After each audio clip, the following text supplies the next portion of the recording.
আচ্ছা ভাবি, আপনি যে এতগুলো বাচ্চা নিলেন, এদের নাম ঠিক মতো বলতে পারবেন? শুধু আমি না, দুনিয়ার সবাই বলতে পারবে। বলেন কি, তাই নাকি? তা কি নাম এদের? January, February, March, April, May, June, July, August, September, October, November, কোলে ডিসেম্বর পেটে। ভিতরে আসতে পারি স্যার? আসেন। আপনি একা কেন? মামুন কোথায়? মামুনের পাশের বাড়ির ভাবি প্রেগনেন্ট, তাই মামুন আসতে পারে নাই। পাশের বাড়ির ভাবি প্রেগনেন্ট, তাতে মামুনের কি? ভাবির জামাই 2 বছর ধরে বিদেশ, তাই মামুন ভাবিকে ডাক্তারের কাছে নিয়ে গেছে। তোমার ভাই 1 বছর হইলো আমাকে সাইডা চলে গেছে। জামাই থাকতে বুঝি নাই জামাই কি, সারাক্ষণ খালি ঝগড়া করতাম।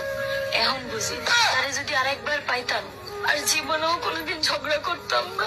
তোরা যে বেহায়া আবার ফাইলো ঝগড়া করতে। কি করে?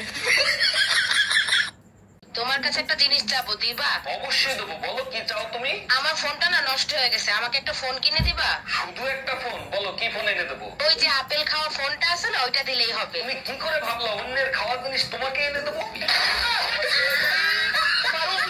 এই বাসে তোমার পাশে বসা মহিলার ভাড়া দিচ্ছিলে কেন তুমি? এমনি দিছি, বাসায় গিয়ে তোমার সব খুলে বলবো। ফাজলামি করো আমার সাথে, সত্যি করে বলো এই মহিলার সাথে তোমার কি সম্পর্ক? বালের সম্পর্ক। ব্যাগের চেন খুলতে যায় আমার প্যান্টের চেন খুলতেছিল, তাই দিছি।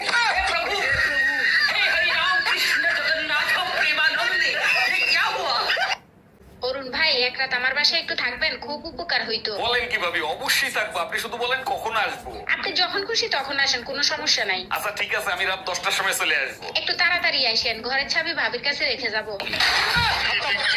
Bye bye, tata. এই শোনো, আমি দ্বিতীয় বিয়ে করতে যাচ্ছি। আমার ভালোবাসা কি কমতি ছিল যে তুমি দ্বিতীয় বিয়ে করতে যাচ্ছ? আমাদের বংশের রেওয়াজ আছে, যদি পারো মাফ করে দিও। মাফ করার মালিক আল্লাহ, তুমি দ্বিতীয় বিয়ে করে এসো, তোমাকে আল্লাহর কাছে পাঠিয়ে দিব।